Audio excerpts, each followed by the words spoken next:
Добрый вечер. В эфире информационный выпуск Амшикушара. Коротко о темах в сегодняшнем выпуске.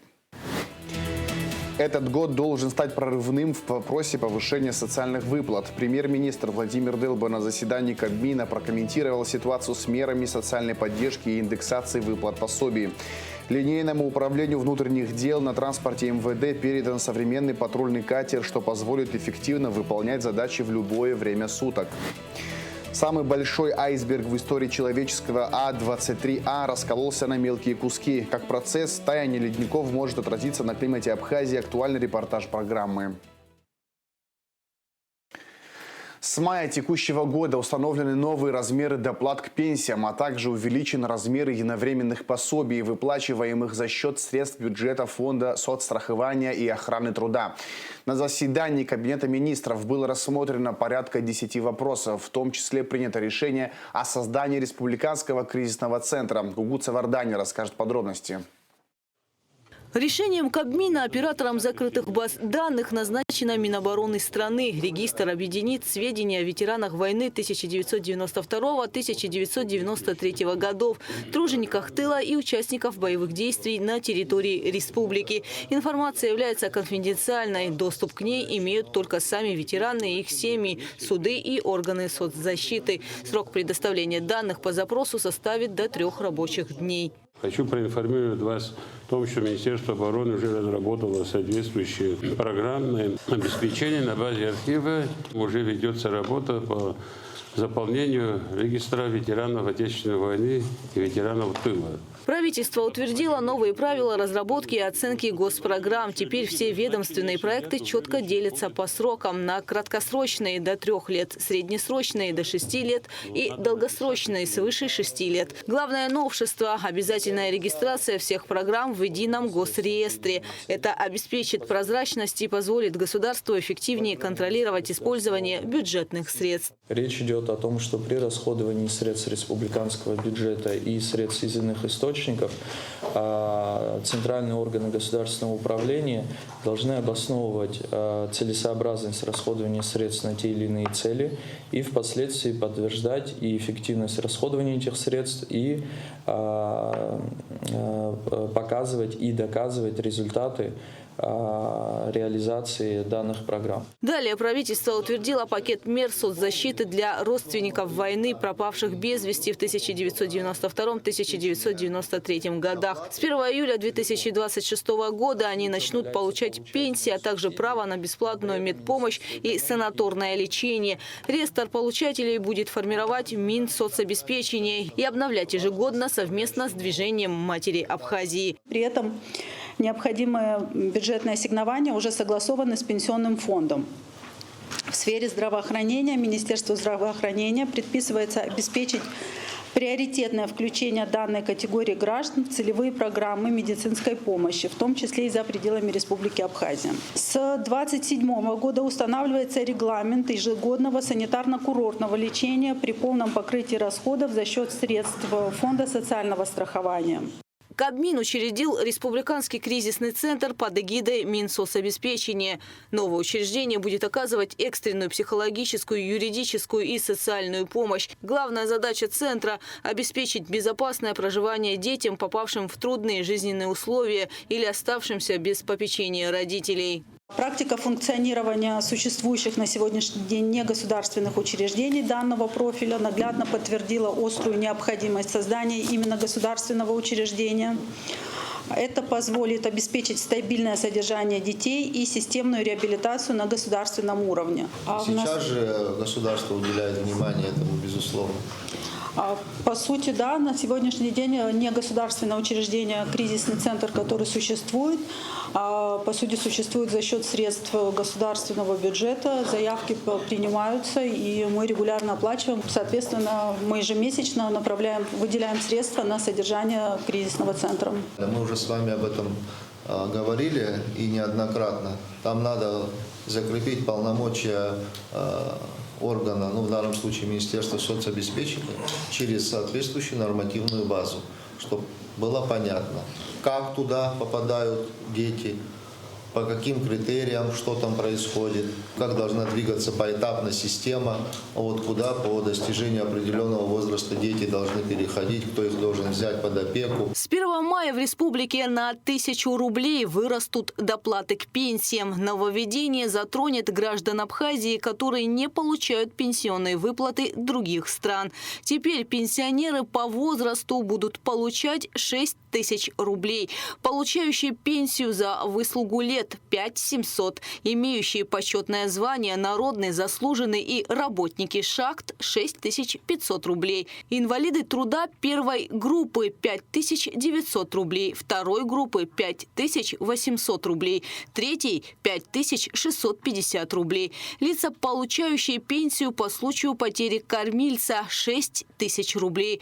Круглые сироты 9000 рублей. Социальные пенсии по возрасту и по инвалидности составят 5100 рублей. Инвалиды с детства в возрасте до 16 лет будут получать 7000 рублей. После 16 лет инвалиды детства первой группы 7000 рублей. Инвалиды детства второй группы 6500. Сам размер доплат сегодня принимаемый составляет плюс 1000 рублей и достигнет 5500. Ну, чтобы так не было понятно, что доплата повышается на 5500. Доплата повышается на 1000 рублей и составляет 5500 рублей. Ну, в данном случае пенсионеры по возрасту и за выслугу лет.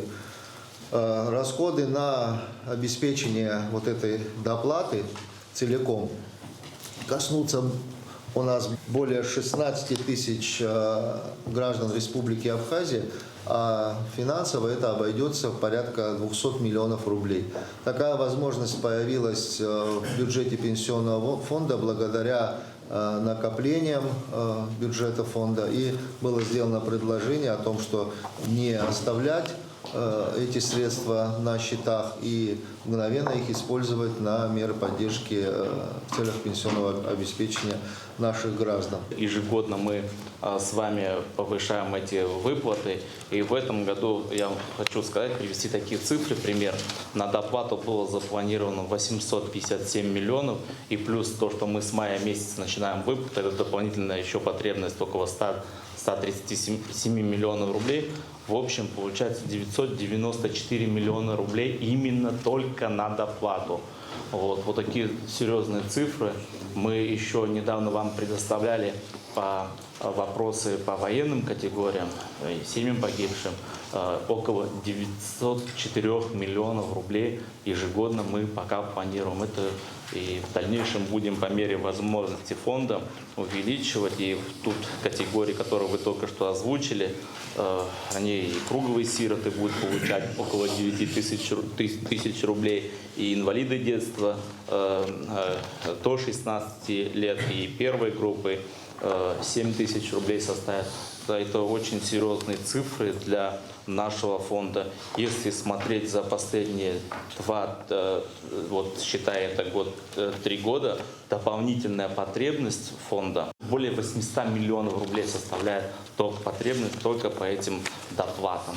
С 1 мая в республике вырастут детские пособия. До 10 тысяч рублей на каждого ребенка составит ежемесячное пособие по уходу до 1,5 лет. Кроме того, согласно решению Кабмина, единовременная выплата при рождении ребенка увеличится с 35 до 42 тысяч рублей. Напомним, эта мера касается семей, где хотя бы один из родителей официально работает или проходит службу. 26 декабря 2025 года в своем послании президент страны определил задачу правительства довести уровень таких выплат в 2026 году до 50 тысяч рублей. И уже начиная с 1 января 2026 года этот размер увеличился с 28 до 35 тысяч рублей. И вот с 1 мая текущего года индексация еще раз происходит до 42 тысяч рублей. Полагаем, что поручение президента к концу года, безусловно, будет выполнено. Вот мы ждем еще инициативу от Фонда социального страхования. Если мы сможем достичь в обозримом будущем, может быть в конце следующего квартала предложения, ну, если поступят и такая возможность появится, закончить в 50 тысяч, это не говорит о том, что другие виды пособий мы не должны индексировать.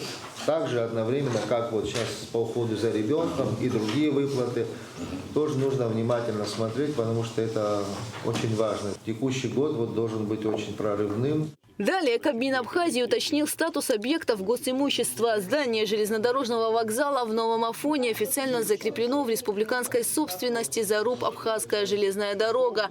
Здание бывшей столовой в Очамчире передано из республиканского ведения в муниципальную собственность районной администрации. Кроме того, пожарная часть в Гулрыбском районе официально закреплена за Министерством по чрезвычайным ситуациям.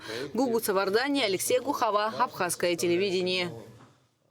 В Ростове-на-Дону состоялось торжественное заседание Совета Южно-Российской парламентской ассоциации, посвященное 25-летию образования ассоциации. В заседании приняли участие спикер Народного собрания Лаша Ашуба, заместитель спикера Ашот Минасян, депутаты Тимур Ширгели и Галус Трапезанян. Председатель ЮРПа, председатель Законодательного собрания города Севастополя Владимир Немцев вручил Лаше Ашуба памятный знак «25 лет Южно-Российской парламентской ассоциации. Делегация Народного собрания во главе со спикером Лашей Ашуба принимает участие в торжествах, посвященных 25-летию образования Южно-Российской парламентской ассоциации. Мероприятие проходит в Ростове-на-Дону 22, 23 и 24 апреля. В рамках поездки депутаты посетили комбайновый завод «Ростсельмаш». Компания ознакомила делегации, прибывшие в Ростов-на-Дону, с модернизированной и новой производственной линейкой. Современный патрульный катер передан линейному управлению внутренних дел на транспорте МВД от Главного управления на транспорте МВД России. Договоренность об этом была достигнута в ходе рабочей встречи вице-премьера, министра внутренних дел Абхазии Роберта Киут с начальником Главного управления на транспорте МВД России Олегом Калинкиным, сообщает пресс-служба МВД. Для передачи судна генерал-лейтенант полиции Олег Калинкин лично прибыл в Абхазию. На границе его встречали министр Роберт Киут и замминистра Беслан Чкадуа. Катер будет использоваться для патрулирования акваторий, поиска и спасения людей, а также профилактики, пресечения и предупреждения административных и иных правонарушений на воде. Катер оснащен необходимым оборудованием, средствами освещения и связи, что позволит сотрудникам эффективно выполнять задачи в любое время суток. 4 вопроса, касающиеся управления муниципальным имуществом, градостроительных норм и финансовой отчетности, рассмотрели на заседании городского собрания Сухума. Депутаты утвердили новые нормы расчета стоянок, открытых, крытых и подземных, при выделении земельных участков под строительство и реконструкцию объектов в столице, а также передали в республиканскую собственность комплекс муниципального имущества, которое ранее находилось в хозяйственном ведении МУП СУЭС. Репортаж Дамия Акшпа.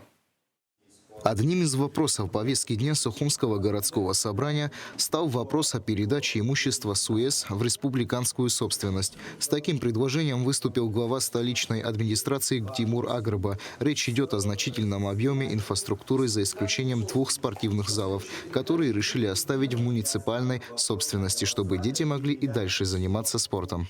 Во исполнение поручения президента Республики Абхазия Бадры Зурабовича Гумпа в соответствии с законом об электроэнергетике Министерство энергетики Республики Абхазия обратилось в администрацию города Сухум с просьбой начать процесс перевода объекта электроэнергетики, находящегося в муниципальной собственности города Сухум, в республиканскую собственность с последующей передачей в ведение единого оператора. Мы провели весь процесс ликвидации в соответствии с действующим законодательством и Гражданским кодексом, провели все необходимые меры. Мы с членами нашей комиссии были сотрудники администрации города Сухум, плюс сотрудники нашего, соответственно, СУЭСа. Следующим вопросом депутаты утвердили нормы расчета стоянок автомобилей при выделении земельных участков под строительство и реконструкцию объектов. Решение принято в целях повышения безопасности и комфорта граждан. Теперь при строительстве многоквартирных домов, коммерческо-деловых центров, объектов торговли необходимо будет рассчитывать нормы парковки, а также также парковочные места для людей с ограниченными возможностями здоровья. Мы все видим, как наш город развивается, ведется новое строительство, появляются новые жилые дома, коммерческие объекты, общественные пространства. Сухум растет, развивается и становится современнее. Однако вместе с этим мы сталкиваемся с новыми вызовами. Одно из них, наиболее заметное, это нехватка парковочных мест. Именно поэтому администрация города Сухум подготовлен проект, в котором определены нормы расчета стоянок автомобилей для новых объектов строительства и реконструкции существующих зданий. Депутаты Сухумского городского собрания высказали несогласие с передачей полномочий по регулированию цен на жилищно-коммунальные услуги Кабинету министров. Напомним, соответствующие поправки к закону были приняты Народным собранием в первом чтении. Передача полномочий по установлению тарифов в Кабинет министров Абхазии без одновременного решения вопроса финансовой ответственности несет такой опасный перекос. И решение о тарифах будет приниматься на республиканском уровне, а все последствия финансовые, социальные, инфраструктурные останутся в городе. И если тарифы окажутся экономически недостаточными, муниципальные предприятия начнут накапливать убытки. А если тарифы будут завышены, то это все ляжет на наших с вами граждан. Местные депутаты учитывают платежеспособность населения своего города или села. Проблема должна, я считаю, решаться на том уровне, на котором возникают вопросы. И тариф должен утверждаться именно местной властью. Мы таким решением рискуем получить необоснованное увеличение роста тарифа. Мы сегодня, органы местного самоуправления, оставляя тарифы, они принимают решения, где изыскивать деньги, чтобы датировать те или иные предприятия, муниципальные учреждения, администрации городов и районов. Я хочу сказать, что мы на постоянной связи с остальными органами местного самоуправления других районов и городов Республики Абхазия, и большинство из них имеют такую же позицию, как и мы, солидарны в этом вопросе. Депутаты Сухумского городского собрания утвердили отчет о деятельности управления финансов администрации столицы и итоги исполнения бюджета за прошедший период. С основным докладом выступил начальник управления Алхас Лагвилава. Он подчеркнул, что средства бюджета и целевые дотации были распределены на улучшение городской среды и ремонт социальных объектов. Все основные финансовые обязательства были выполнены в полном объеме. Дамей Акашпа, Заур Лиев, Абхазское телевидение. Колл-центр второго сезона конкурса управленцев команды Абхазии, направленный на информационную поддержку участников и сопровождение заявочной кампании, приступил к работе с 23 апреля. Новый сервис позволяет участникам получать консультации по условиям конкурса, этапам отбора, а также помощь при регистрации и заполнении анкеты на платформе. Обратиться в колл-центр можно по короткому номеру 1010. Линия работает в будние дни с 10 до 18 часов. Услугу предоставляет компания А-Мобайл. Регистрация на второй сезон конкурса продолжается на официальном сайте проекта «Абхазия Тим». Айсберг А-23А, находившийся под наблюдением с 1986 года, почти полностью разрушился под воздействием теплых вод и ветра, перейдя из состояния монолитного гиганта в массу мелких обломков. Ученые наблюдали за айсбергом 40 лет. На момент образования его площадь составляла 4170 квадратных метров. В связи с таянием ледников ученые прогнозируют рост уровня Мирового океана. Как этот процесс может отразиться на климате Абхазии, расположенной на побережье Черного моря, узнавала Аэлита Арутюнян. А-23А – самый большой айсберг в истории человечества. Образовавшийся в 1986 году и дрейфующий возле Антарктиды раскололся на мелкие кусочки, потеряв 99% своей площади за достаточно короткое время. А-23А представлял собой некую нишу для таких обитателей, как тюлени, пингвины. С разрушением айсберга им придется искать новое место для жилья. Статус самого большого у айсберга был до сентября 2025 года. И далее начался процесс откола огромных кусков. Процесс раскола, как считает климатолог Асида Ахсалба, был неизбежен. на протяжении 40 лет наблюдали различные научно-исследовательские институты, в том числе и российские. В основном использовалась, конечно, здесь спутниковая информация. И понятное дело, что даже на территории Абхазии, касаемо регионального климата, если говорить в контексте, то мы наблюдали изменения, связанные с атмосферной циркуляцией. Повсеместно, конечно, у нас температура повышается атмосферного воздуха, и это и поспособствовало тому, что айсберг, к сожалению, сегодня раскололся на множество ледяных полянок. Это тоже имеет свои последствия. Океанические воды то повышаются, то понижаются. И в период, когда вода не позволяла айсбергу перемещаться, он находился в холодных океанических водах. Там температура постоянная, порядка 4 градусов. Это, как отмечает Ахсалба, связано с долгим временем существования айсберга. На поверхности айсберга образовывались озера, что говорило о его таянии по поверхности. Когда айсберг стал перемещаться по южной части океана, где температура воды гораздо выше, он раскололся. Да, сегодня многие ученые говорят о том, что последствия не будут такими масштабными в силу того, что на протяжении 40 лет айсберг таял частично и с образованием озер это и подтверждало. Но мое мнение таково, что, безусловно, оно влияло на атмосферную циркуляцию. Это и было видно и на территории Абхазии с перемещением холодных воздушных масс. Местный теплый воздух в контрасте давали те стихийные бедствия, связанные с шквалистыми ветрами, с залповыми ливневыми осадками и так далее. И эти последствия будут более ускоряться повсеместно на протяжении до 2030 года. Асида Ахсалба отмечает, что природа – это мощный механизм, противостоять которому человечество не в силах. Поэтому поведение людей должно быть более рациональным. Последствия еще могут быть связаны с тем, что в этих ледяных полянах очень много метана. Вообще в самом айсберге в том числе. Да, измерения производились, и когда начал таять этот айсберг, конечно же, концентрация метана. Метан, я хочу сказать, что это один из мощных парниковых газов. И, соответственно, оно способствует повышению температуры атмосферного воздуха. И поэтому впоследствии, конечно, мы будем иметь такие эффектные процессы, связанные с резким повышением температуры атмосферного воздуха.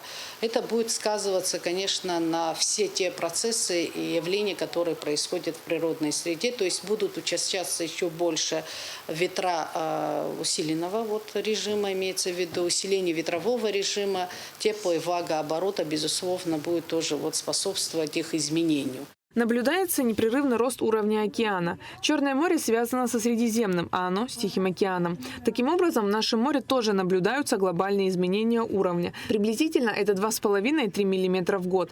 Такие неоптимистические модели показывают, что к 2050 году уровень океана может подняться на полметра, рассказал Тимур Страчан, научный сотрудник Института экологии АНА. Он также отметил, что раскол и таяние этого айсберга сегодня в краткосрочной перспективе не несет угрозу, потому что повышение уровня океана – процесс медленный, плавный. Но в долгосрочной перспективе, конечно же, повышение уровня моря и уровня океана, естественно, как следствие нашего Черного моря, несет определенные риски для инфраструктуры, которая находится в прибрежной зоне. Например, набережные, дороги, гостиницы. Человек всегда стремится расположить инфраструктуру как можно ближе к морю. И незначительное изменение уровня моря может приводить к разрушениям. Разрушения будут не из-за того, что уровень изменился, а из-за того, что шторма будут добивать дальше, будут более разрушительные. И в долгосрочной перспективе, конечно же, повышение уровня моря – это большая проблема будет. Оставшиеся части айсберга А-23А продолжают дрейфовать в южной части Атлантики, окончательно разрушаясь. Таким образом, айсберг утратил статус самого большого айсберга планеты, завершив свой многолетний путь из моря Уэддла. Айлида Аручнян, Заурлиев, Давид Хашик, Абхазское телевидение. 24 апреля в 20 часов в Сухуми состоится матч открытия 7-го сезона футбольной медиалиги. Сезон стартует одной из самых ожидаемых игр между футбольными клубами Апсны и Амкал. Команда Амкал вечером 23 апреля прилетела в Сухумский международный аэропорт имени Владислава Арзенба. По сложившейся традиции гостей встретили с особым гостеприимством. Яркое выступление для футболистов подготовила танцевальная группа «Нарта», представившая национальные абхазские танцы. Церемония открытия медиалиги будет настоящим манифестом абхазской идентичности. Национальная музыка, визуальные образы, постановочные номера, выступления известных артистов и зрелищные перформансы. Ожидается большое количество гостей, болельщиков, представителей спортивного сообщества, медиа и партнеров. 24 апреля. Сухум, стадион «Динамо». Вход свободный. А сейчас расскажем о погоде.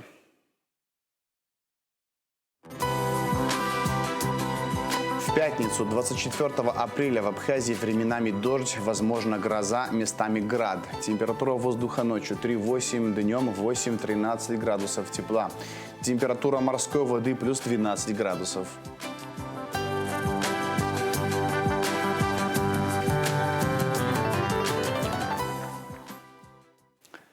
На этом информационный выпуск Амшакшара подошел к концу. Всего хорошего, до свидания.